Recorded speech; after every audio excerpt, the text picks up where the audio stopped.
What's going on, YouTube? Today I decided to make another quick tutorial and was gonna go ahead and just get this device repaired before I thought about you, the YouTube fans and whatnot, that come up with this problem. As you can see, I have, again, this is the 8 model. Back is glass. If you can't tell the difference, on the 7 is metal and the 8 is glass for the wireless charging. But anywho, as you can see on this screen, this device took a pretty good hit on this side and on top right corner, and it eventually works its way down to the ear speaker. But anywho, after repair, or before repair, the device boot loops after you power it on. It's constant boot looping, and just stays like that and powers off. So there's really nothing changes. So after adding the screen, I was like, okay, let me try to troubleshoot this and narrow this down and see what we can find. I'm just trying to explain this again. If you guys are trying to get straight to the point, I recommend you guys forwarding a little. But I'm just trying to explain this.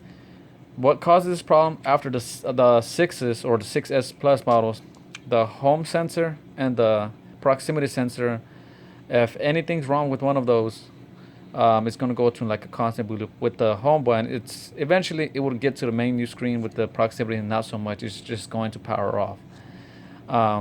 But anywho, I'm going to try to again show you guys ways of how to get it going again. Let me go ahead and power it on so you guys can see. Now, right now, the proximity sensor is connected and the home button is connected. Everything's ready to go.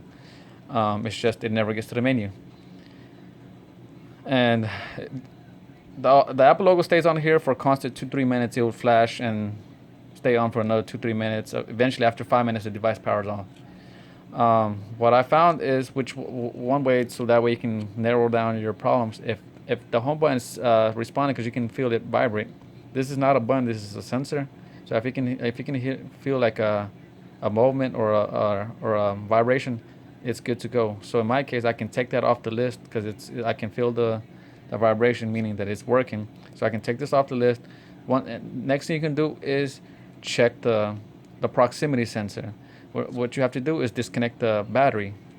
Now I'm gonna assume you guys know how to get to this part.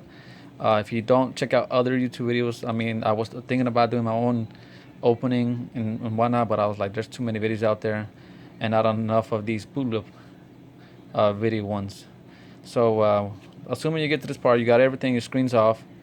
As you can see, it stays on. You're gonna disconnect your battery. Once you get the metal shield,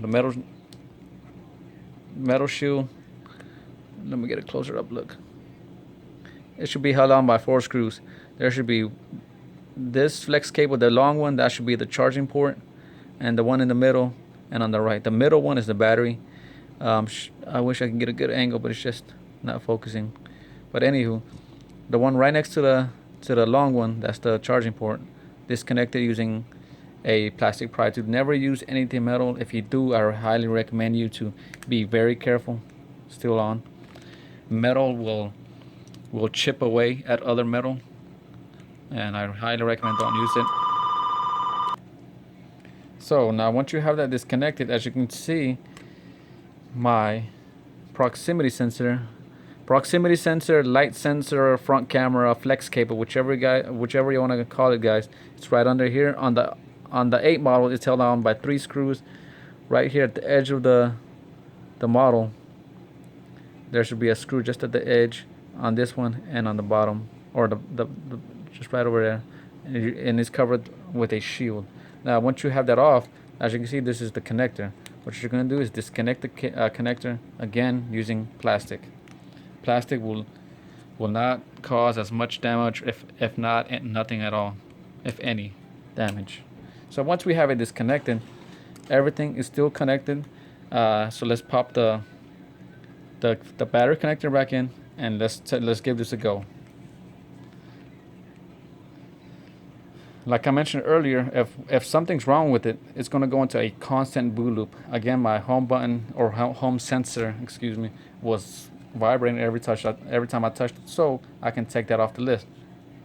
Now, once I disconnected the proximity sensor, it should power on if it's the proximity sensor, because in my case, it took a hit and that was affected on this side, and the light sensor is just right above the mesh And as you can see, this device is on.